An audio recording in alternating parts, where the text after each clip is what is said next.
Hey everyone, this is Niles from the AvanteGarde, and I am sitting across from a Renaissance man. He is a playwright, an award-winning actor. He works with the youth in the Twin Cities, and he's been putting it down for a minute. His name is Dante Pirtle.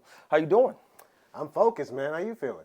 I'm doing good. I'll be feeling really, really great at midnight. You know why? Why's that? It'll be my birthday. Man, I tell you, that's cool. That's what's up. That's what's up, man. For sure. Good looking, man. Good looking. So tell the people where you're from.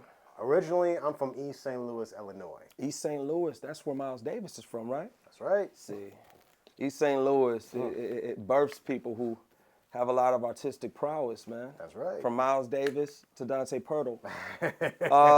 Your early years, how did you get into the arts? Originally, I was a little kid that liked to sketch. Okay, interesting. I started out the same way before I got into music. So how did the sketching turn into wanting to become an actor? Really, it was a matter of me wanting to be an individual, man. Just growing into the arts, and it felt a lot better being on stage than it did me sketching something out. Definitely. What made it feel better? Because you know when you do a sketch and you finish it, you're proud because it took a minute to finish that. What made the stage speak to your soul even that much more? The fact that I had a lot more people coming at me that kept complimenting me. Like, I can draw anything out there, but it's almost seemed like everything felt more secluded that way as opposed to me being on stage. Right. Miles Davis, he's one of my heroes, you know? Did him being from the same city as you influence you in any way? You could say that. Right. Describe that.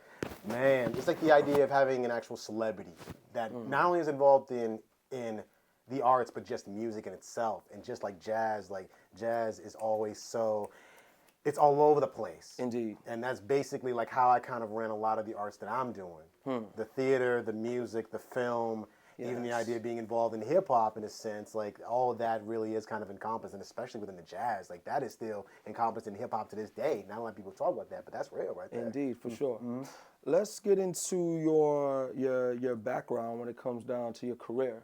Now, when I first met you, someone introduced me to you, and you was working with youth in theater, even at that point. Let's talk about your work with the youth. Let's see. I have been working with Minneapolis Public Schools for the past 7 years. Indeed. But even before that, I spent a lot of time in St. Paul over at Arts Us. That was the main area that I have spent with a lot of kids, and my God, those were some good summers. Man, I miss those summers. Arts Us, I want to come back to you guys. I'm not even going to front. I will. Shout outs to Arts Us. For real. I mean, you have a person who started out in that, and now he's doing amazing things. I can relate with that as well, like starting out with the program, like Sojourner Truth Academy, and when you go back to that program after you've done things, it's even more inspirational to the people there, to the youth. So, and that's what you are. You're bringing inspiration through your evolution. You know, That's real. That's real.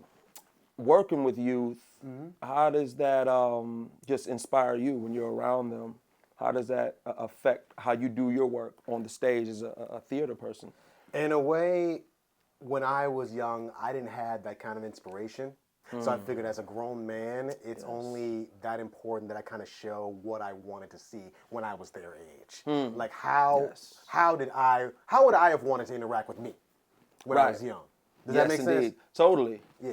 It's almost like you're picturing yourself as a youngster when you're in the classroom teaching, like what type of teach would I want to see? Exactly. And you've acted with some notable actors and actresses out of the Twin Cities, Dante. Who are some of those people?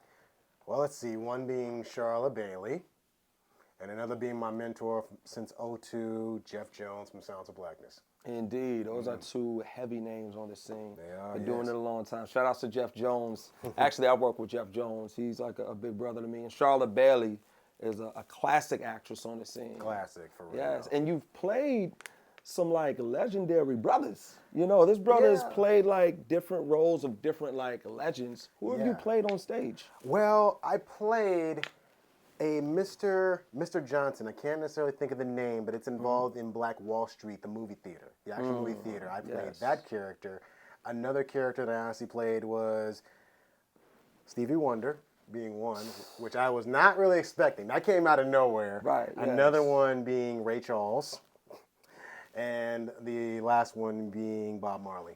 That's His brother played Stevie Wonder, Bob Marley, and Ray Charles.